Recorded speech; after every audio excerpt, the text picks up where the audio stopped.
Sejam muito bem-vindos a mais um episódio do Bloco Podcast. E já peço perdão pela minha voz um pouco fanha hoje, tive um resfriado semana passada, ainda não estou 100%, mas vamos falar de desvendando mitos, por que o preço do Bitcoin importa. E comigo tenho ele, Felipe, investidor descentralizado. Tudo bem, Felipe? Oh, tudo tranquilo. Eu já respondendo a pergunta, o preço do Bitcoin importa porque eu só vou ficar rico quando ele bater uns 10 milhões de reais e pronto, encerro o episódio, né? Bem básico, né? Acabou. Discussão, não tem mais. Pois é, pois é. Na verdade, eu acho que o contexto, né, assim, se alguém está chegando agora no Bitcoin essa semana, provavelmente não ouviu essa frase, né? Então, essa pergunta, né? O preço do Bitcoin importa, né? Então, só o que ouviu nessas últimas semanas foi preço, né? E preço subindo, né? E tudo em cima disso, e preço, e precificação em dólar e tal. Mas há uma parte da comunidade que, né, que sempre, eu acho que veio desde de Satoshi, né, com aquela frase um Bitcoin igual a um Bitcoin, né, assim, querendo mostrar uma coisa que está longe ainda de acontecer, que seria o Bitcoin como unidade de conta e tudo ser precificado nele. Então, acho que esse é um momento que, quando o preço sobe, esse discurso imediatamente some. O mais engraçado de tudo é que as pessoas que falavam dele, falavam que o preço não importava, são as primeiras a dizer que estão acordando ricas ou coisa assim, o que deixa tudo mais engraçado e mais divertido a minha timeline do Twitter, porque aí é o momento que eu tiro os alfinetes do bolso e vou distribuindo eles, por assim dizer, né?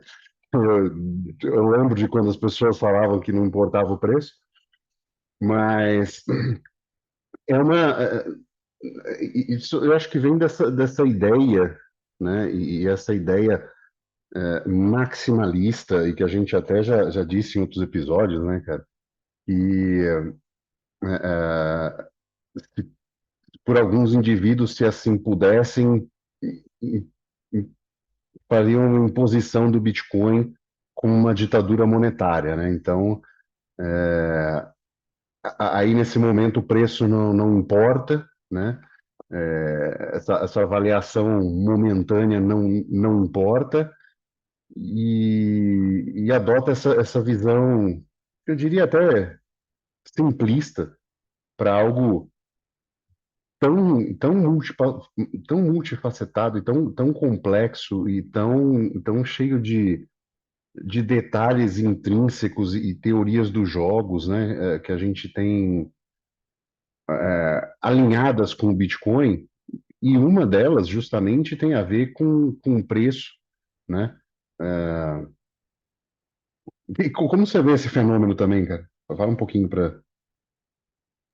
Cara, eu ia até começar a anotar aqui, eu vou começar a anotar as coisas assim para depois comentar, porque senão eu me perco. Mas, tá, vamos lá. A gente já conversou esses episódios para trás, né, a respeito do pô, preço sim importa, né? Já embasamos um pouco, mas vamos retomar esse assunto. A ideia, né, de que o preço não importa, ela é muito bonita e eu espero que a gente chegue de fato a um dia onde o preço do Bitcoin não importa, né? Assim, as variações cambiais não vão fazer tanta diferença, igual é, por exemplo, o dólar a 5,40 ou a 4,90, né? A gente viveu isso e em todos os casos o dólar era dólar, né? E realmente o preço não importava tanto, tanto.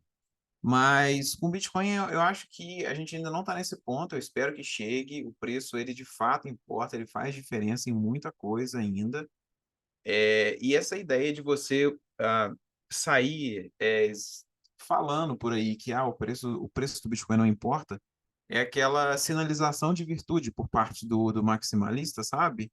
De que, porra, olha só, eu tenho essa parada aqui, ela é extremamente superior e um Bitcoin igual a um Bitcoin e o preço não importa. Porra, tira, mentira.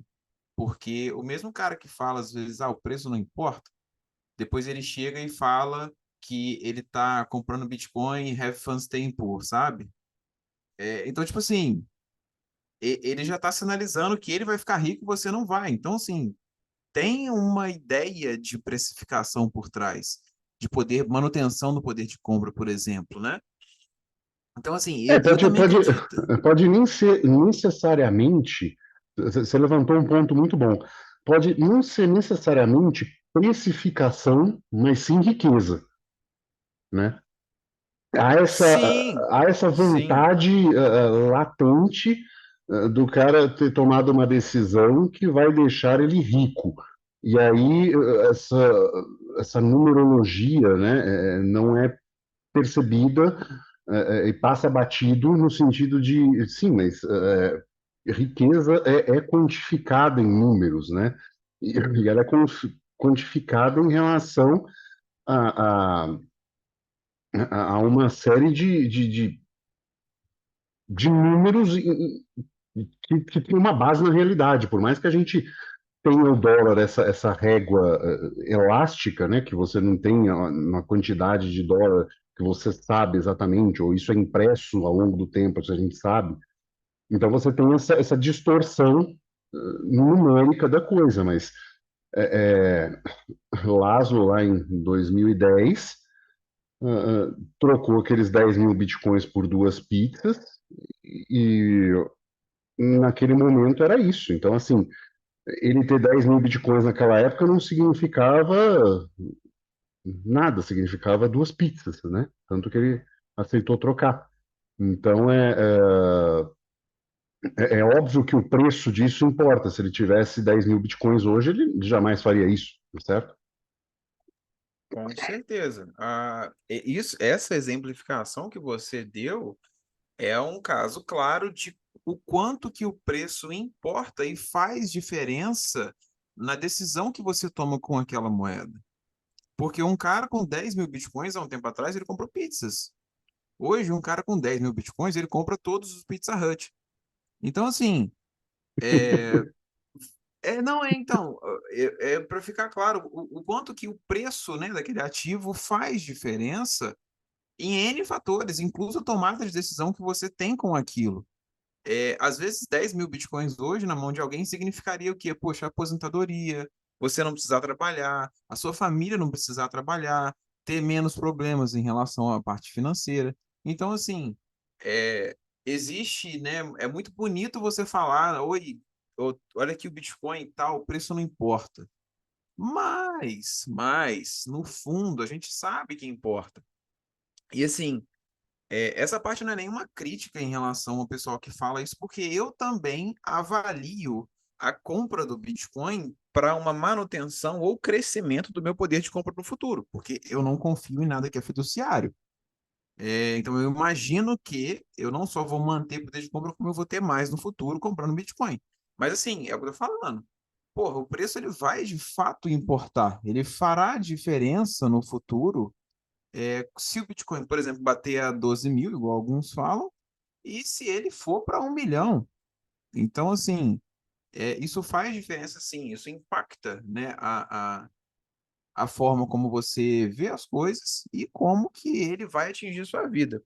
Um detalhe até que eu anotei aqui, cara, que é para não atacar demais, né, as pessoas que falam que o preço não importa e tudo mais, e que é um ponto até interessante, é o seguinte: você tem que avaliar muito bem a narrativa na qual a pessoa fala a frase, o preço não importa.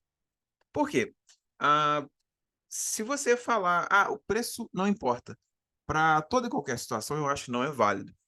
Mas eu acho que o preço do Bitcoin, ele não importa, entre aspas, na hora de você fazer o seu DCA, por exemplo. Então, assim, você tem que estar comprando sempre um Bitcoin, porque a gente sabe que o DCA é uma estratégia maravilhosa para você acumular um dinheiro e manter um preço médio interessante. Nesse caso, eu acho que é válido você, poxa, comprar independente do valor, independente do preço, né? Mas para o resto, aí eu tomaria com ressalvas. Não, e faz total sentido. E aí é uma das situações em que eu acredito ser válido você explicar o contexto, né? Porque a síntese torna a coisa simplista demais. e ela abre esse precedente para esse enorme erro, quer dizer que simplesmente não importa para nada, né? Por exemplo, esse episódio a gente está gravando ele umas semanas antes, mas acho que três semanas atrás, né? Para quem está ouvindo o lançamento, houve um momento em que o Bitcoin subiu mais de 10% num dia. Este momento, né, que para nós foi ontem, ele não é um dia bom para você fazer o seu DCA do mês, né, normalmente.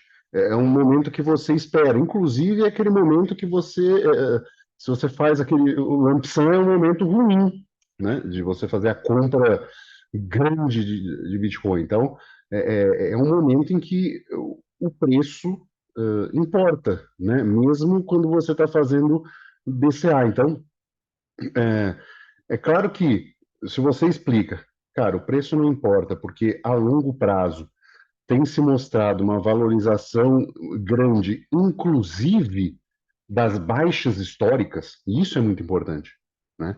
A baixa histórica não, desculpa, a baixa de um ciclo. O momento mais baixo de um halving se mostra muito mais alto do que o outro. Então, é um ponto que eu até levanto e falo assim, olha, é importante pensar assim porque você vê aqui basicamente a impressão de dinheiro. Quando ninguém quer a coisa, você está vendo, né, ninguém quer muito ativo, está todo mundo desdenhando dele, e é o momento onde você vê, olha, no ciclo passado foi US$ 3.000 e nesse aqui foi 16. Então, são mais de 5 vezes, né? São mais de 500% em pouco mais de 4 anos. Então, essa uma das coisas que é importante pensar no sentido, cara, se você pensar a longo prazo, o preço de compra hoje não importa. Mas, no momento da sua compra, se você olhar e ver tudo subindo, cara, deixa eu esperar amanhã, entendeu? Isso pode lhe render um pouco mais de Satoshi naquele mês, ou você dividir. Ah, eu sempre compro dia 5. Ao invés de eu comprar o mês inteiro e comprar o dia 5, eu vou comprar 25% no dia 5 e deixo para comprar no restante do mês, o resto. É uma estratégia também, e isso está levando em conta diretamente o preço, né? É uma boa perspectiva mesmo, até eu nem pensei no caso de fazer lump sum, né, na verdade, e... pra você ver, né, que eu tava falando, né, que nesse caso o preço não importava, e até nesse caso o preço, ele de fato, ele afeta, né, é, com uma pitada de sal, é claro, né, porque você não vai deixar de comprar, mas cabe uma análise de comprar tudo, comprar menos, talvez, né, ou dividir ao longo de dias, enfim, Eu vou, é eu um vou, ponto eu vou contar interessante. um ponto pessoal. Aconteceu um negócio pessoal. Você lembra quando qual foi? O SDC perdeu a paridade? Cara, lembro, Foi lembro, recente, lembro. foi esse ano. Não, eu lembro como É, se fosse ontem, porque eu tinha, e eu pois troquei é, na hora. pois é, a minha esposa também tinha, a Cecília tinha, e eu tinha também um pouco. Eu- o dela tinha mais. Eu olhei o preço na hora e estava 0,95, né? Depois caiu um pouco mais, depois subiu e tal. Eu olhei para o Bitcoin não se mexeu, né? Nesse mesmo momento ele não tinha se mexido. Preço, eu estou olhando preço. Eu olhei e falei, cara, é óbvio que o Bitcoin vai mexer de preço. Ele vai subir. Porque vai todo mundo querer trocar para o Bitcoin em curto prazo. Mas foi o que eu fiz na hora. Peguei o dinheiro e botei em Bitcoin. Assim, e 2 dias depois tinha 12% a mais. Entendeu? Eu perdi 5% e ganhei, no final das contas, ainda com tudo, foi 12, 15% a mais. Quer dizer, e aí depois voltou à paridade, mas aí já era uma ideia de manter aquilo em Bitcoin em longo prazo, mas fiz uma compra em um momento uh, pré-subida, porque eu sabia que era um movimento válido, quer dizer, as pessoas iam trocar. stablecoins por Bitcoin. E ficou claro, né? Porque era o fenômeno que deveria acontecer no momento. Né? Isso, outras altcoins, segurar no Ethereum, mas assim, também não quis mexer, não quis ir no Ethereum, não. Deixei, fui só pro Bitcoin mesmo. Esse ano foi literalmente um ano de Bitcoin. Então, são coisas assim que a gente olha um preço de momento e aproveita o momento, né? De preço, para ter mais satoshi. Cara, assim, um pouco off-topic, né? Mas aconteceu isso comigo, eu acho que foi próximo da quebra da FTX, né? É, eu tinha, na época, não sei se foi na quebra da Luna, da Terra Luna, que eu também tinha dinheiro com eles, eu não lembro o que que foi. Mas eu não tinha nada na FTX, né? Mas eu lembro de eu conversando com os meninos lá do Cripto TV e tal, né? A gente tinha um grupo e um deles era representante da FTX, sabe? E aí Hum, cara, a FTX quebrou, olha, gente, tá acontecendo isso e aquilo, e, pô, eu tenho X dinheiro em tal corretora, o que que a gente vai fazer? Cara, vamos comprar tudo de Bitcoin e deixar no Bitcoin. Então, tipo assim, aí nós três, sabe, todos os três pegamos tudo que tinha de dinheiro, porque eu não sei se era DPEG de USDC, se era quebra do. Não, não era DPEG do USDC, não, era quebra. Acho que era quebra do FTX, cara. Cara, tá. vamos jogar tudo em Bitcoin porque é o mais garantido. E fizemos isso e deixamos lá, entendeu? Então, assim, são questões, às vezes, de momento em que o preço importa, né? Acho que um outro ponto importante, né, que o Bitcoin até se gaba disso, que é a mineração, a quantidade de hash rate e a segurança da rede.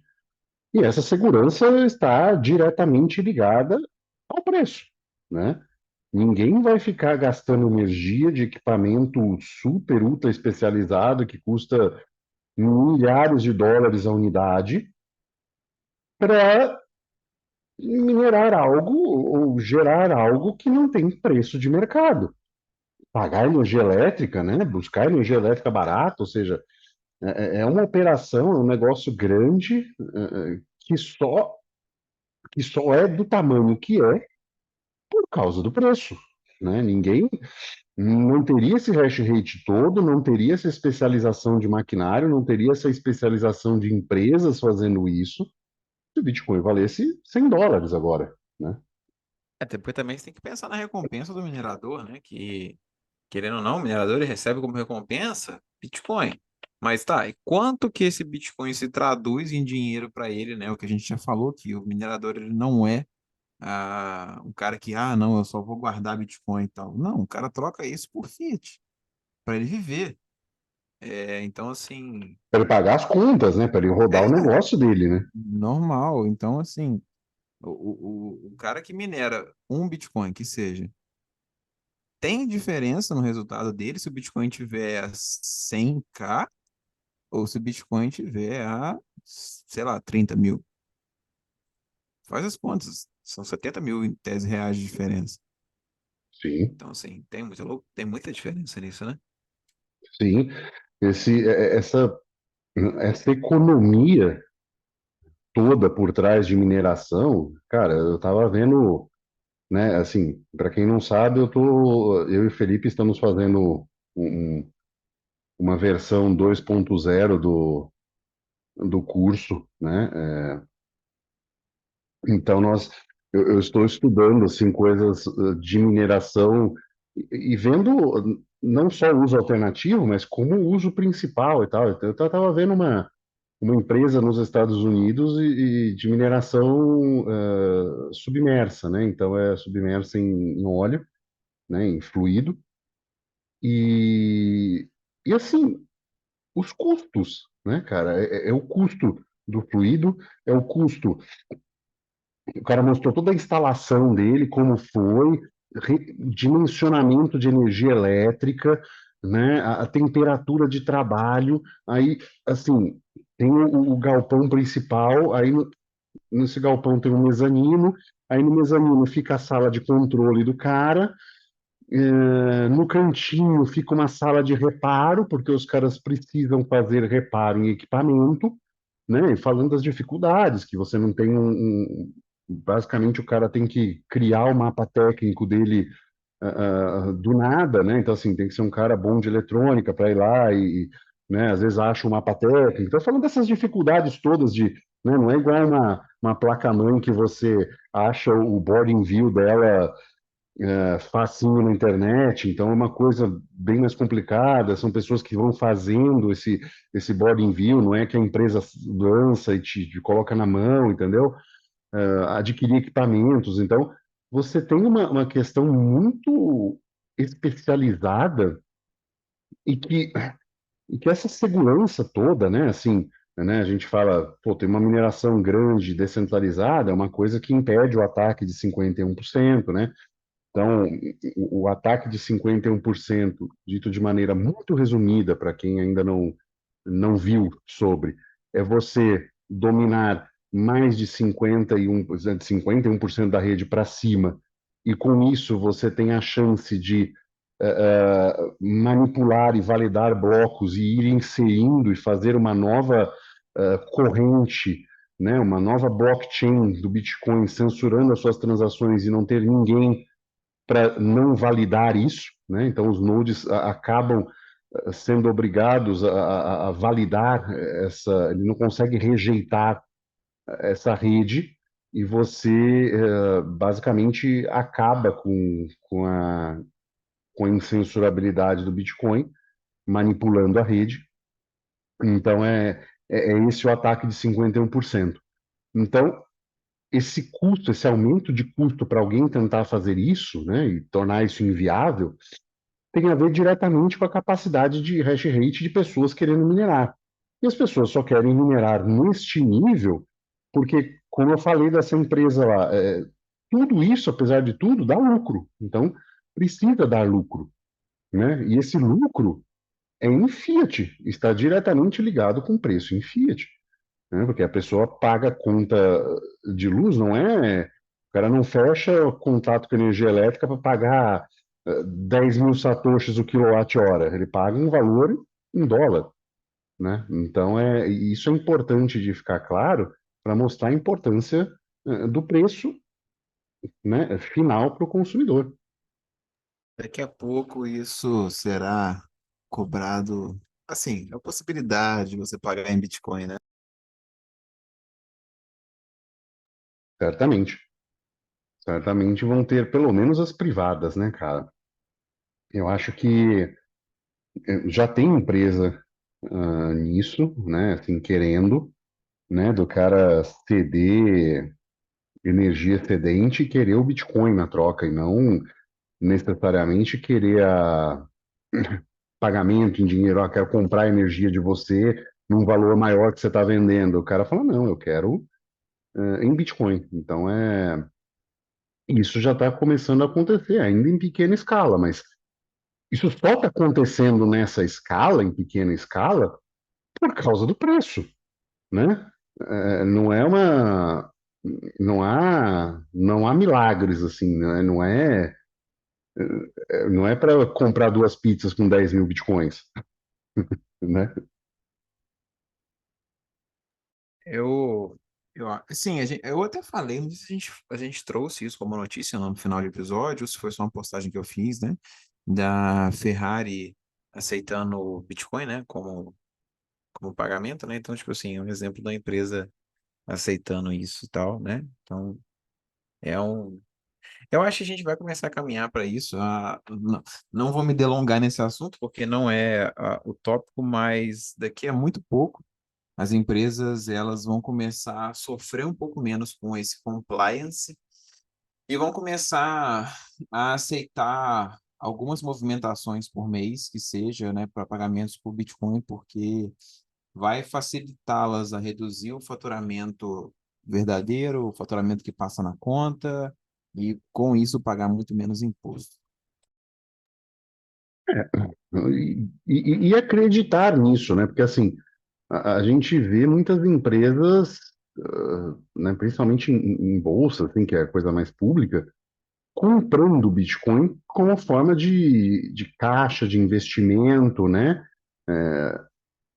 E, e aí vai entrar naquelas. para que eu vou comprar se eu posso simplesmente vender o meu produto e vai ter gente querendo pagar assim? Então, acho que facilita a coisa, né? Se aceitar um certo quê, acho que as empresas vão, vão começar a fazer isso de uma forma não necessariamente para contábeis, né? Lógico que acho que principalmente o pequeno vai fazer isso por questões mais contábeis, mas o grande vai fazer simplesmente assim, porque eu já compro X, então eu vou começar a aceitar esse X e evito de comprar, entendeu? Então, assim, é mais fácil vir direto. Eu acho que vai um pouco ah, por isso, né, cara?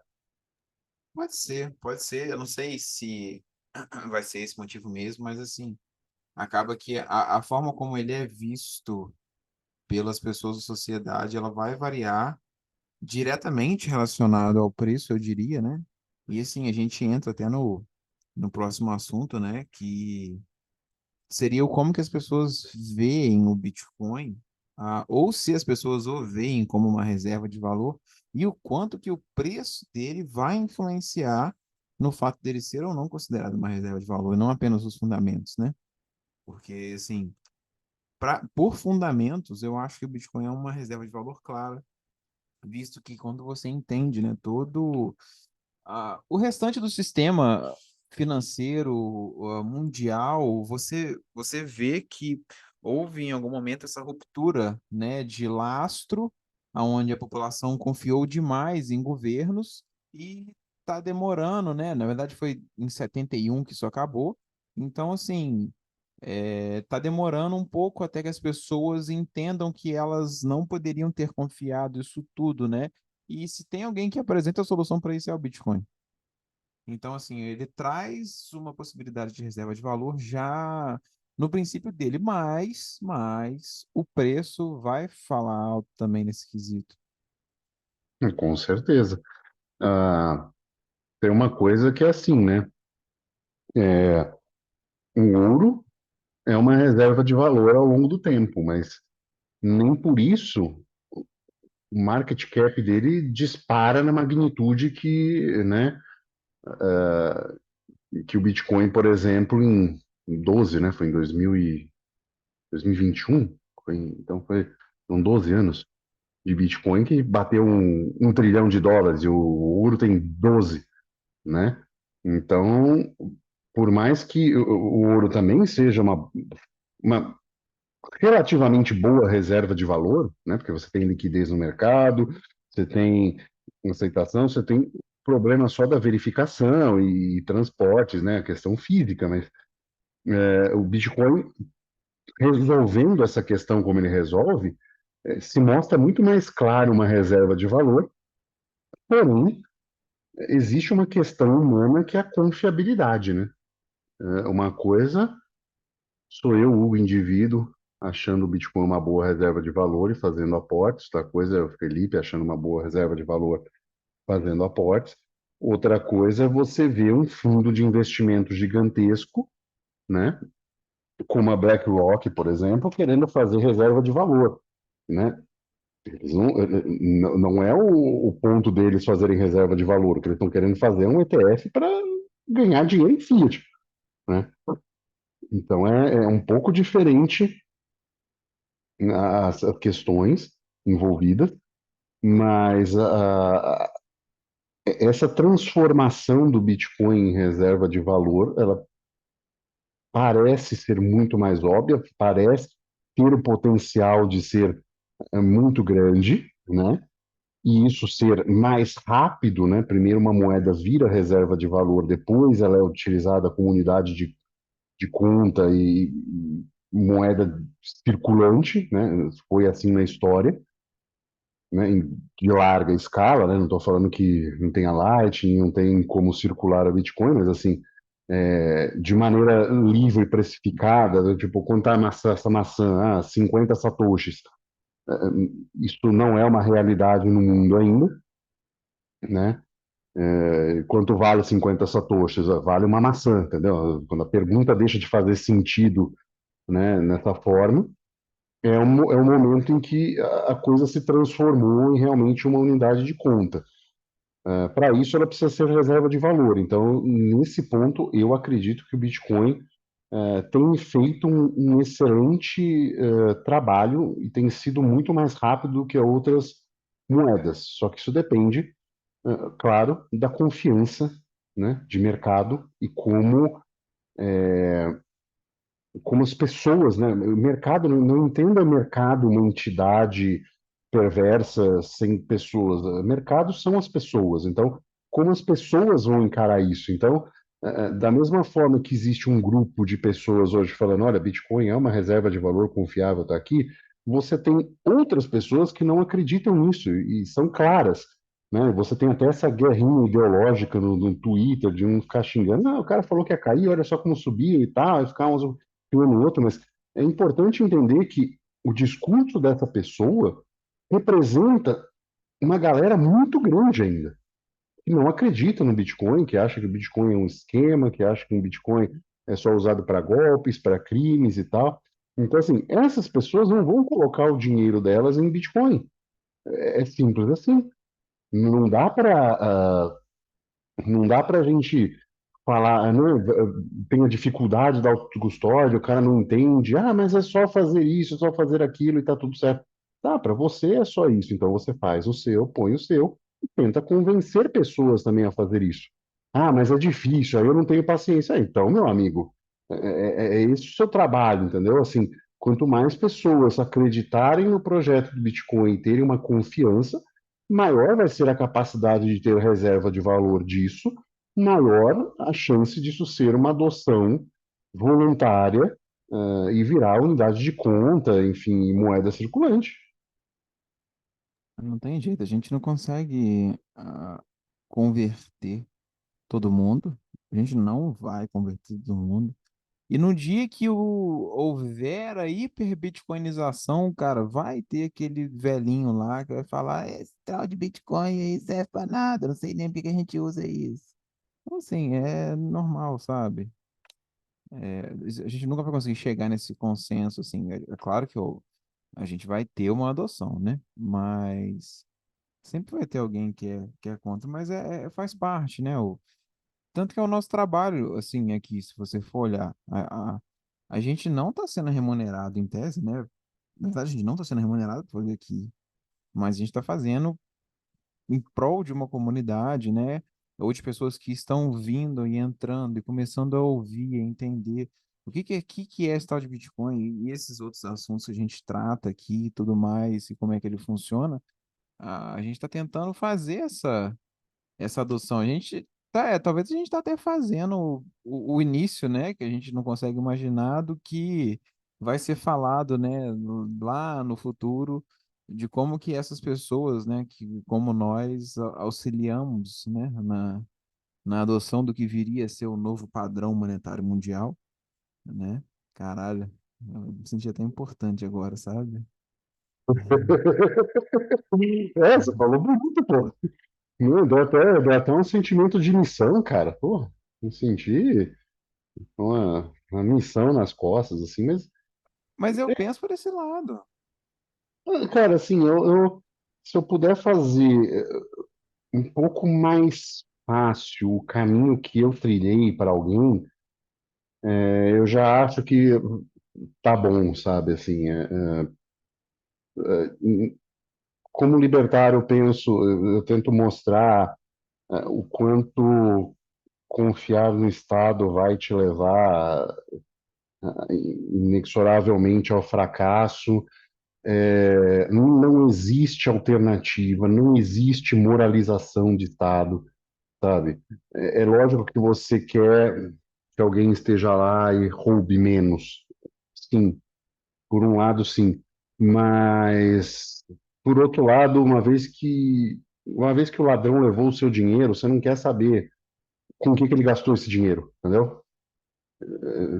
Sabe, roubou sua carteira, você quer saber se ele gastou te dando uma consulta médica ou, sabe, guardando na cueca o dinheiro. Não É, interessa. né? O bom exemplo disso, né, é a discussão, né, de, eu pago imposto, mas deixo que o governo gaste com saúde. Beleza. Então você topa ser roubado desde que o ladrão gaste com o dinheiro dele com pagando o médico para ele, sabe? Pois é, É mais ou menos a mesma coisa. pois é, assim, e não doente eu tô, entendeu? Quer dizer, coincidentemente eu tô resfriado, mas de médico eu precisei, enfim. Mas é essa questão, né, sabe? Você não quer receber de volta algo que você não pediu, né? Você tem empresas que, você tem uma iniciativa privada, você tem um mercado capaz de dar conta disso, você tem, sabe, uma das coisas que eu tenho mais visto ultimamente, por exemplo, é dissociar a justiça do Estado, porque você tem muito mais incentivos na iniciativa privada para um árbitro tomar uma decisão é, que beneficia as duas partes, sabe? Então, seja mais justa para as duas partes, que seja, que tenha um enforcement, que tenha uma série de coisas assim. Então, para isso, né, é importante, e eu acho isso importante de dizer, né, o Bitcoin começar um movimento de tirar o Estado do dinheiro.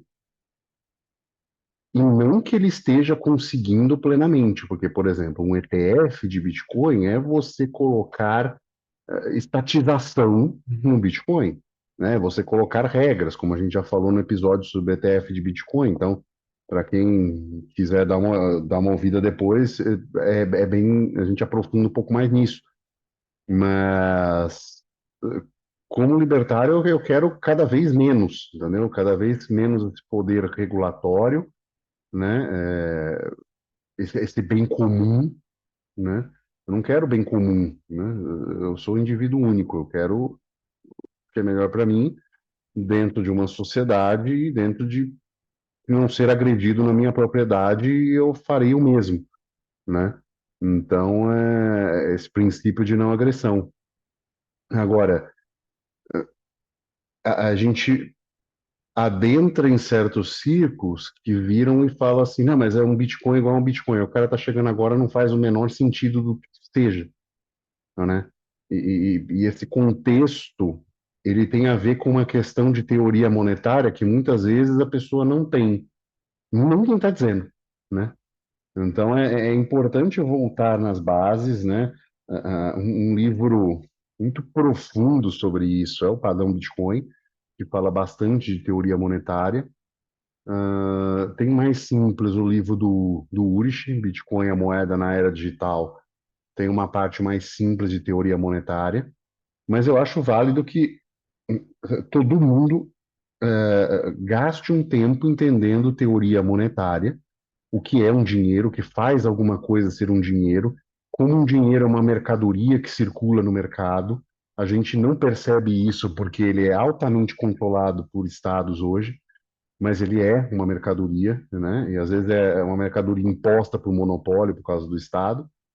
Mas entender esses conceitos deixa uma coisa muito mais fáceis de perceber as características do Bitcoin. E aí, né, apressar o dia ou é, ter mais gente que entenda o que é um Bitcoin igual a um Bitcoin quando esta frase tiver mais tiver base conceitual para fazer mais sentido e estiver mais próximo de acontecer realmente, né? Cara, com certeza. Estava até escrevendo aqui agora que você me deu uma ideia muito interessante. Eu vou até transformar isso numa postagem depois. E assim, é a minha perspectiva. A pessoa, ela nunca vai entender o Bitcoin se ela não entender teoria monetária. A pessoa pode até acreditar no Bitcoin, ela pode confiar naquilo, mas ela não vai de fato entender. Porque É, para né? você entender, sacou? Tipo assim, a ideia é essa, né? Para você de fato entender, você tem que entender como que o fluxo monetário ele se movimenta em todo o mundo, para você entender que a gente vive num momento onde a dívida emitida pelos governos é impagável, para você entender então a solução proposta pelo Bitcoin. Se você for extrapolar isso, se você fizer uma analogia, na verdade, e você colocar isso como, por exemplo, uma residência, né, uma família, é como se você tivesse uma família com dívidas que eles não conseguiriam pagar nem depois de mortos, nem que eles vivessem para trabalhar.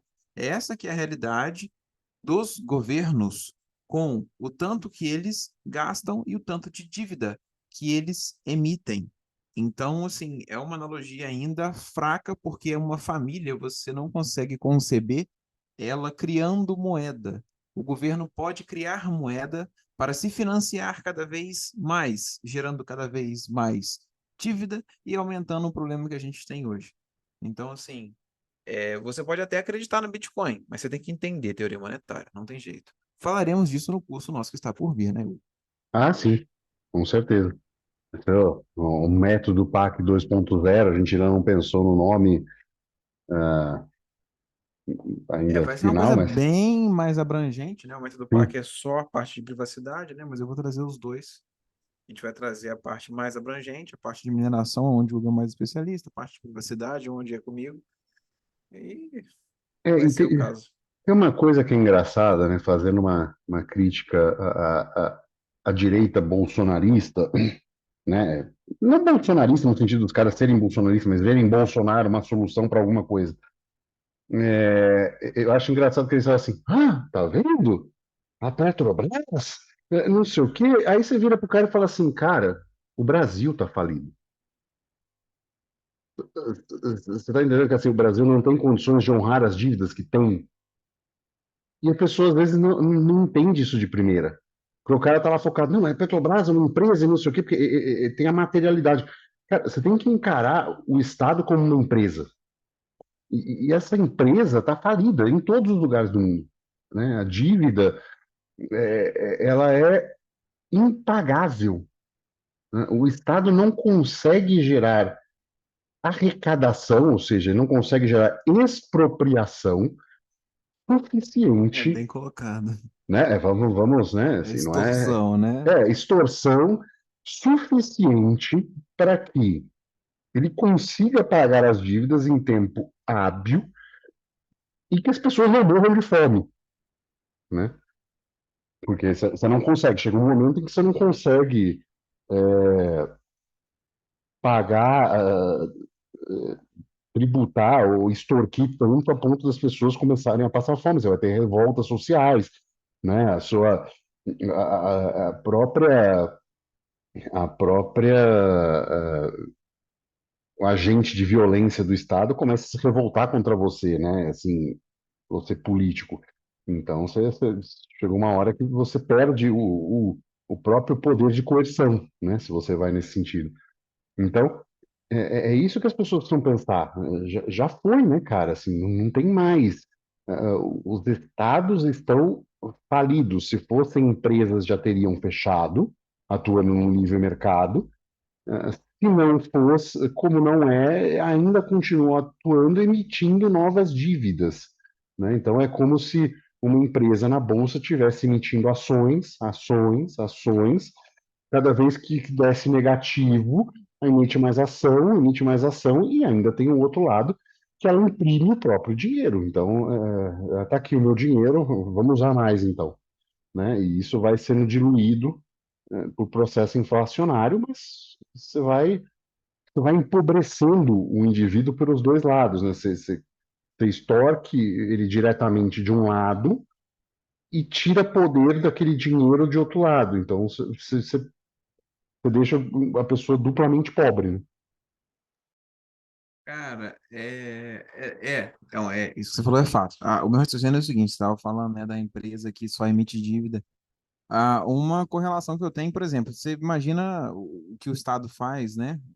Imagina um cara que tem nome bom na praça, e aí ele, gente, vou dar um cheque aqui, aí mês que vem você desconta, beleza? Beleza. E aí o cara vai dando cheque. Só que chega uma hora que o pessoal não está conseguindo pagar e descontar o cheque dele, porque está dando cheque sem fundo. Só que o cara tem nome bom na praça. E o pessoal confia no cheque do cara. Só que o cheque do cara não está entrando. tá tudo sem fundo, e o cara vai dando cheque, dando cheque, dando cheque, dando cheque. Esse dando cheque é o que o governo faz quando ele cria moeda, entendeu? Então, tipo assim, você, dessa forma, você só vai encavalando a dívida, entendeu? E o cheque No vai valendo formato de cada vez emissão. menos, né? Esse Exatamente. E cheque aí, vai. e aí a reputação do cara vai caindo. Só que aí que tá. Todo mundo ali tá o quê? Movimentando o cheque do cara. E o cheque do cara tá valendo cada vez menos. Tipo assim, pô, é óbvio. De cada vez mais cheque para valores cada vez maiores para fazer a mesma coisa. Então é um pouco É, disso, assim. o... Então, uma das coisas que é também interessante que o Bitcoin representa é justamente isso, essa impressão de dinheiro, porque com a emissão limitada do Bitcoin, ele consegue mostrar, refletir isso. Quanto mais pessoas adotarem ele, maior a quantidade em fiat vai ser necessária de qualquer fiat, porque a fiat tem emissão infinita, lastreada em nada, né? Uh, e, esse, e isso vai cada vez mais mostrar esse aumento numérico do Bitcoin em relação a alguma coisa, além de especulação, além de adoção de mais pessoas, vai mostrar essa impressão de dinheiro. Então, acho que esse é um ponto mais importante ainda também, porque o preço importa, né? Cara, com certeza. E vou te falar, tem uma relação interessante, se você for olhar, do tanto de emissão monetária que a gente está falando, de emissão de dinheiro, com o preço do Bitcoin e o quanto que esse preço importa para nível de adoção. Porque olha só, é uma digressão, mas é válido.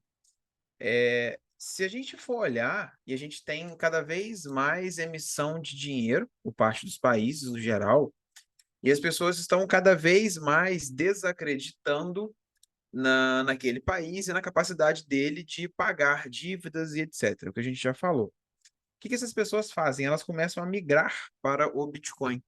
Então, o governo imprime dinheiro, distribui o dinheiro impresso. As pessoas pegam esse dinheiro que está impresso, em vez de investir de volta no governo em, sei lá, treasuries ou em stocks, ações e coisa do tipo, a pessoa vai comprando Bitcoin, comprando Bitcoin, comprando Bitcoin. Vai chegar um momento onde você vai ter um aumento absurdo do preço do Bitcoin, porque está todo mundo pegando fiat e trocando por Bitcoin, porque você tem uma emissão infinita, imparável de fiat, sabe? Que vai saindo, saindo, saindo, e o pessoal vai trocando isso por Bitcoin. E a gente vai eventualmente chegar num momento de preço muito mais alavancado por conta da emissão de fiat, entendeu? Então, assim, é só uma outra perspectiva de como que essa impressão pode acabar afetando no preço e vai, consequentemente, afetar como que as pessoas veem, etc., né? E usam Bitcoin. Por isso que eu acho que eventualmente a gente vai chegar num ponto onde a gente vai ter que transacionar em Bitcoin, porque já não vai fazer mais sentido você transacionar em fiat. Certamente, certamente. Seja pela demanda voluntária, né? Então, uh, por exemplo, se eu tivesse um imóvel, eu fosse colocar ele à venda, certamente eu daria 10% de desconto do valor que eu vou pedir, sei lá, em real, pediria em real, eu pediria e aceitaria em Bitcoin. Certamente. Entendeu? Assim, sem sombra Nada de mais dúvida. justo. Mas sem sombra de dúvida, entendeu? Até porque, enfim, permitiria uma série de outras questões de elisão fiscal que esses 10% estariam, né, assim, muito bem pagos, inclusive.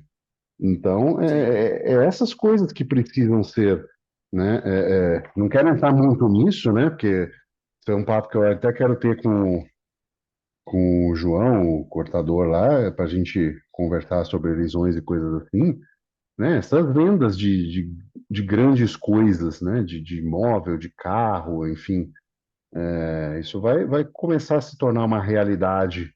As pessoas vão preferir Bitcoin, né? Vai, com Então, certeza. é bem interessante isso. Ou um detalhe só que eu queria trazer aqui, cara, complementando essa parada que eu falei, que o governo imprime tanta moeda e sobra tanto dinheiro e como que isso afeta o preço das coisas. Eu abri aqui, cara, o gráfico da Bolsa de Valores da Venezuela e da Argentina. E se você for olhar, é tipo assim, a da Alta. Argentina em 5 anos ela tá realmente estável, mas elas, assim, cresceram, tipo assim, gráfico bonitão, sabe?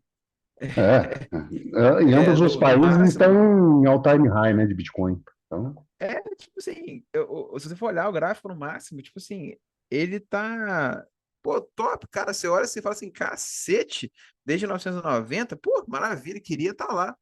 Só que, tipo pujante, né? assim, é porque é exatamente isso, você imprime dinheiro, que você consegue pegar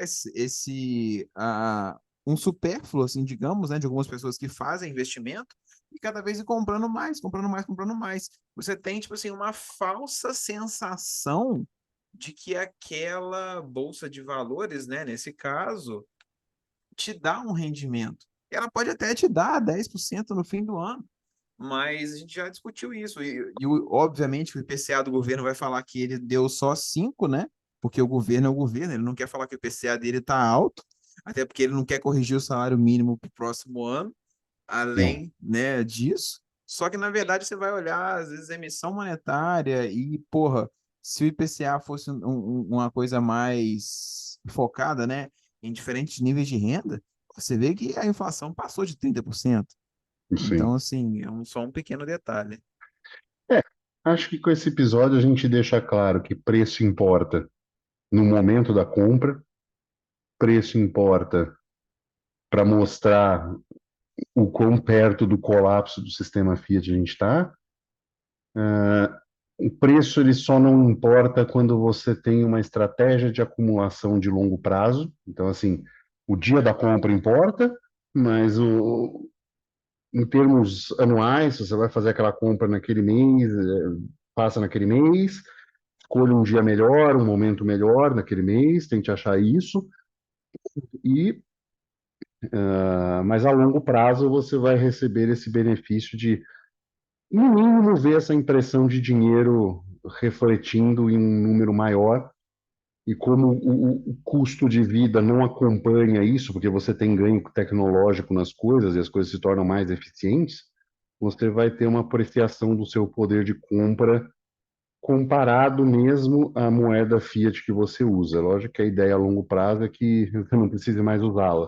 As pessoas estejam querendo aceitar Bitcoin e transacionando livremente. Mas Legal. vamos chegando ao final e tem a notícia do dia. Vamos lá, então.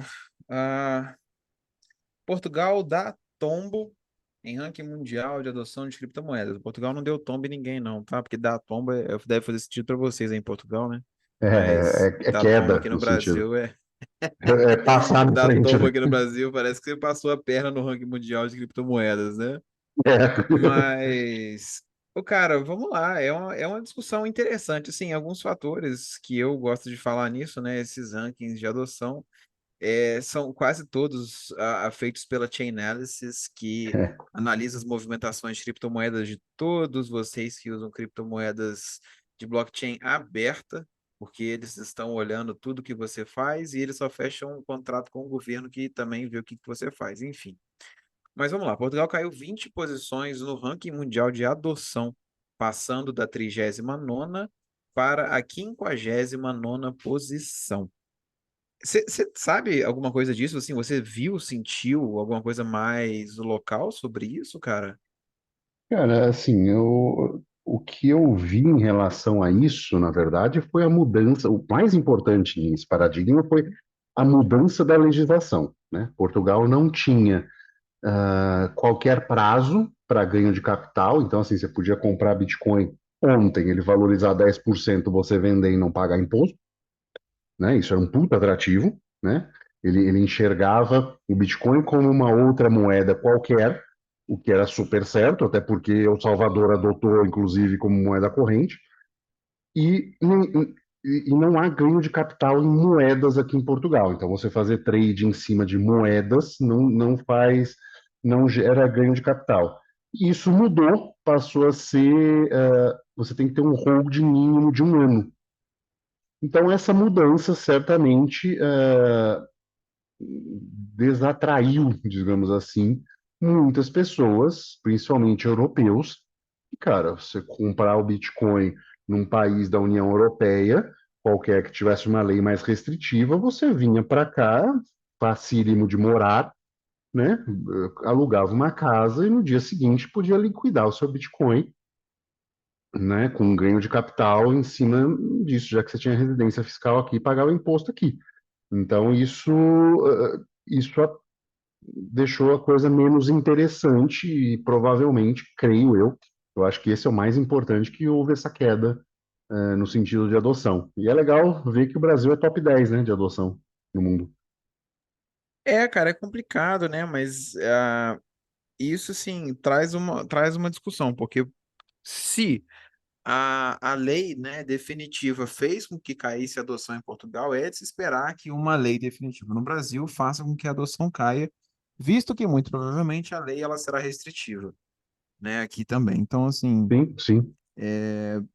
eu não sei se todos os países, depois que adotarem leis acerca disso, vão de fato cair na adoção. Eu acho que é capaz disso acontecer, mas se tudo der certo, e as pessoas me ouvirem, elas vão aprender a não se preocupar com leis. Elas vão fazer o método PAC e vão entender como usar criptomoedas de forma que a lei não faça mais diferença nenhuma para o que você faz com o seu dinheiro que está em cripto. Então, tipo assim, é muito difícil, eu acho que é muito ruim você se colocar na posição de você ter poder, fazer alguma coisa que não lese os outros, obviamente, né? Mas de acordo com o que a lei permitiu proibir, sabe? Porque se você parte do princípio da não agressão, manutenção da propriedade privada, você já não vai atrapalhar a vida de ninguém, já começa por aí.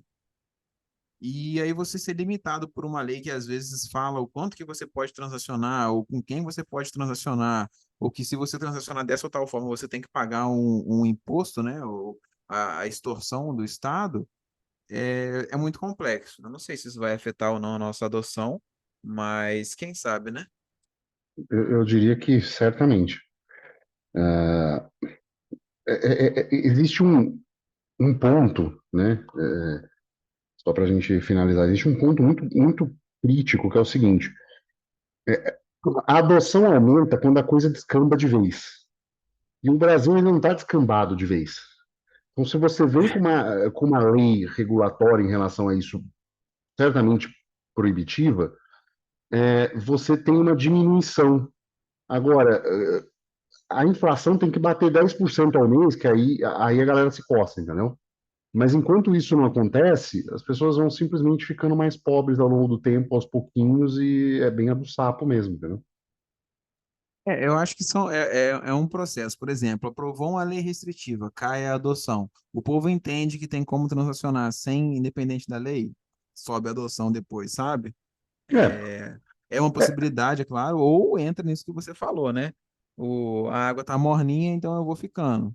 e Aí, aqui é uma diferença na Europa, né? Assim, é tudo muito perto. Então, você tem essa arbitragem entre nações, então as pessoas estão muito espertas em relação a isso, sabe? Assim, o cara tem um Bitcoin, uma situação maior, pô, ao invés de eu declarar aqui, eu vou para ali e eu gasto lá, entendeu? E aí faz umas manobras contábeis e, por um lado, é bom você estar cheio de burocracia perto, sabe? Assim, que você aproveita as brechas diferentes, né? Você está com muita burocracia diferente perto e você vai aproveitando esses nichos. são realidades diferentes, né? Mas a gente tenta trazer a realidade, né, para o povo aqui que nos ouve. Claro que tem gente aí de Portugal, né? Sim, sim. Mas cara, é o que a gente falou, a gente está aí já há X prazo, tentando ensinar, tentando explicar. Tem os que ouviram pela metade, tem os que acham que não é, mas o tempo Continuamos. dirá. Continuamos. É. Bom, vamos ficando por aqui. Esse é mais um episódio do Bloco Podcast. Se gostou, deixa um comentário, deixa 5 estrelas, ajuda bastante a gente na divulgação. Se gostou bastante, quer deixar uns satoshinhos, é só enviar para quinteiro@zebedi.gg, ou se tiver no Fonta em nosso app favorito, é só enviar direto ao podcast. E ficamos por aqui e tchau.